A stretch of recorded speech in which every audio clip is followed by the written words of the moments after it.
What's going on, guys? My name is Eldeniro and welcome to episode 13 of my Leicester City career mode on FIFA 15. We're starting this episode off with a look at the league table, and as you can see we're in 12th place, which is a pretty healthy position. If we could finish here, the board would be happy because we did change our objectives to say that we want a mid-table finish, and I did that obviously to get more money from the board. But any team from 12th to 15th can overtake us, which includes West Brom, Hull City or QPR. They can all leapfrog us with the game in hand, so we're hoping that doesn't happen obviously, but our first game of this episode is going to be against Arsenal, so I'm not really looking forward to that. But the squad report is on your screen now if you guys want to have a look at that, and I've got a question for you at the start of this episode. But before I ask you the question, I just want to say that if this episode gets to 600 likes before 7 PM or half 7, I'll upload a second episode of Career Mode later on today. It will be episode 14, so hopefully you guys are looking forward to that if this does indeed meet the intended target.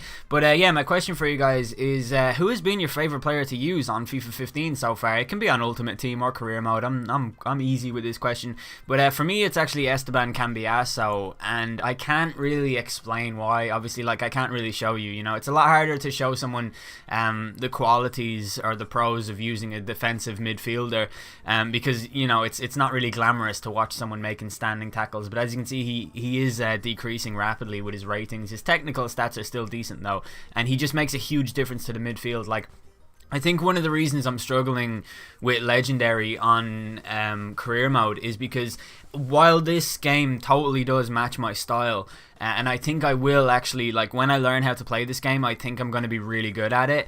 But at the moment, I just don't have the midfield to pass the ball calmly around when I've got the likes of, and no disrespect to them, but like Danny Drinkwater, Matty James, Dean Hammond, those types of lads aren't really good enough to be in the Premier League. Well, they are, but not for a top Premier League team, you know. And I think that's just something that we'll have to improve on. I think come the start of next season, or the transfer window, the next transfer window, I'm going to go for a lot of players who I think will have high potential. And to be honest, I'm not using FIFA or Foothead or anything for ratings. I'm just going with players that I think myself, because someone did actually tell me that Tyler Blackett, who I signed, only has like a 69 potential, which is bullshit to be honest, but I thought he'd be higher than that, so I signed him. But regardless, I'm actually still looking forward to using him. I think he is going to be a good player regardless, because he has been so far, and his stats are pretty good for a centre-back, you know. But we go into our first game of the episode, which, like I said, is against Arsenal, who we held to a 0-0 draw all the way up to the 90th minute at the King Power Stadium, when they just snatched the victory thanks to an Olivier Giroud goal and a counter-attack, which broke my heart at the time. But we've got Dwight Gale up front, we've got Scott Sinclair, Albrighton, Nick Powell, Cambiasso. That's a good midfield, I think. That's the bones of a good midfield in there. Drinkwater in there too. But we're playing in the snow, and that's a trouble for me because I can't really see the ball very well in the snow. I don't know what it is about it. It's the way that it works. Like, it's so bright, it confuses me. But it was a little bit easier with the red and blue contrast on the snow for this episode, so it didn't really bother me as much as it did with the Man City game. But as you can see, Arsenal were on the offensive throughout the first half, and they got a shot off that was saved by Kasper Schmeichel in the 24th minute. We came forward for an attack of our own just after the half-hour mark, as the ball gets crossed into Dwight Gale, who doesn't quite win it, but the rebound comes to Powell, who plays it to Gale, who loses it once again, but eventually he wins it back for the third time, and his shot was saved by the Arsenal goalkeeper. But a good effort nonetheless, and a good sort of signal of our intent that we weren't going to lie down in this game. But Gale came forward again in the 40th minute and got into a good position before passing to Albrighton, who had his shot cleared by Per Mertesacker on the line. I think that would have gone in as well. I don't think the keeper would have gotten to it. But just before half-time, Arsenal came on the attack with Danny Welbeck in the box, smashing the ball off the post and allowing us to clear it before we came forward with Dwight Gale, who shot from distance, and his shot crashed off the crossbar from that far out. I was really surprised by that, because long shots seem really difficult in this game. But as we approach the hour mark, the ball comes to Scott Sinclair on the edge of the area, who has his effort go just wide, which I think was unfortunate, because the keeper probably would have gotten to it, in fairness.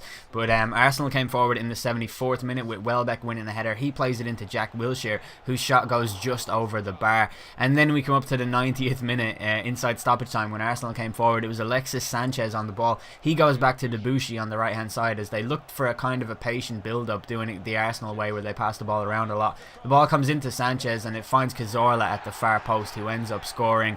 And again, against Arsenal, I can see the last minute goal. And there are no words to describe the agony. Like, we came so close against several of the big teams. We've actually got a decent enough record against the big teams, in all fairness. But sadly, against Arsenal, it just wasn't to be. And we come out of that game to have a look at our scout report from our youth scout, whose name is James Green. I think he's an Irish lad. I sent him off to Ireland. I thought it'd be really cool to find some Irish players who are any use.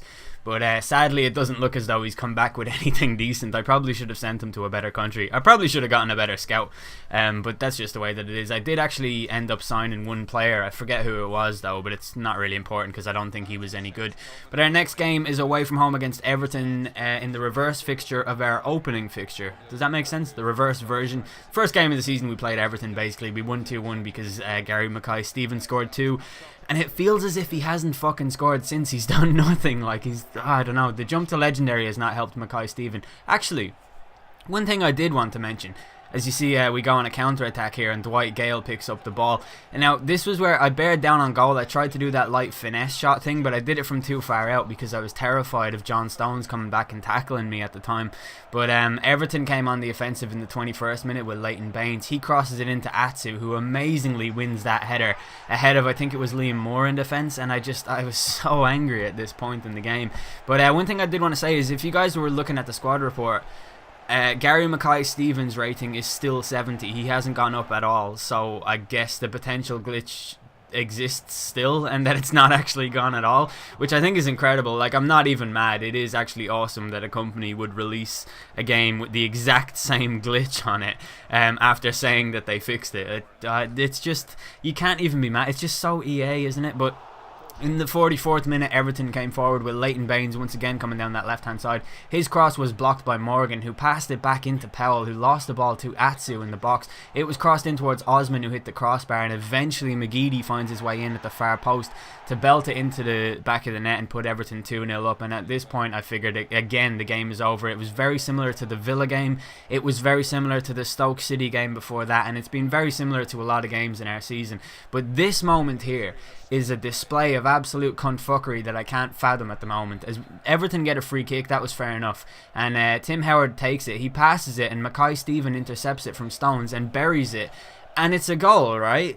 No, because the ref pulls play back and says the free kick has to be taken again. Now, the only thing that I can think of is that Mackay-Steven wasn't far enough back from the free kick, and maybe that was the foul, but that's a yellow card offence if that's the case. The ref should be booking him, not just calling it back for a like, what was it? He definitely didn't foul John Stones, because I just showed you a slow-mo replay, and there was no, no suggestion that he was fouled at all. So, does anybody know what the deal with that is? As Barkley makes it 3-0 in the 75th minute, and I just knew from here, like, it's going to be a really difficult season from here on out, but we need to finish in 14th, and with our next game being away from home at Eastlands against Manchester City, I was not confident at all, especially when you look at their team like Oscar, Nasri, Jovetic, Yaya Toure, Fernando, and then the defence consisting of Kompany and Mangala, whereas we have, I actually went for a 5 at the back in this game, which I thought you guys might be interested in, just because of the fact that it's a formation change, and it's a formation that I've never really used since FIFA 13, I think, when I used it with Marseille.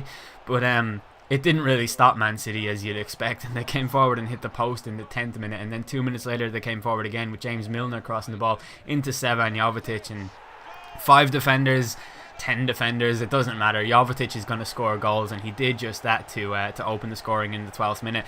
I was disappointed, but to be honest, I saw it coming. Like, I figure I'm the type of player who likes to play through the midfield an awful lot. Like, I really do take advantage of the ability to pass the ball in open space in midfield, and I didn't really think that the 5 at the back would actually work for me. I just had it in my head that if I used pacey wing backs and played on the counter, it might aid me in some way, because I'm still getting to grips with the game, in all fairness, and that is just the way that I go about learning things.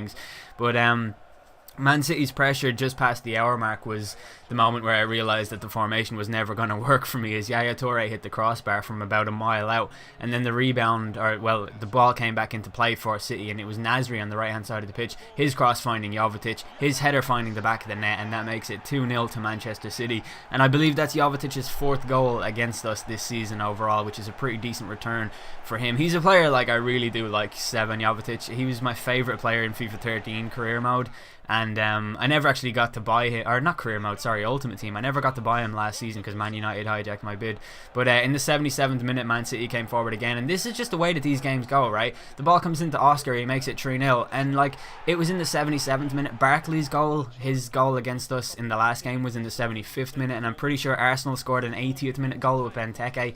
There are just certain points in the games where I seem to switch off, or things just don't seem to work for me. But I'm ending my games with this type of pass accuracy, this type of possession, and these types of shots. Like, I'm actually holding my own in terms of the statistics. I just have to shoot from distance an awful lot, because I find it really difficult to break them down and create chances. So I don't think I'm that far away from, you know, developing a level where I can comfortably finish in the top half of the league.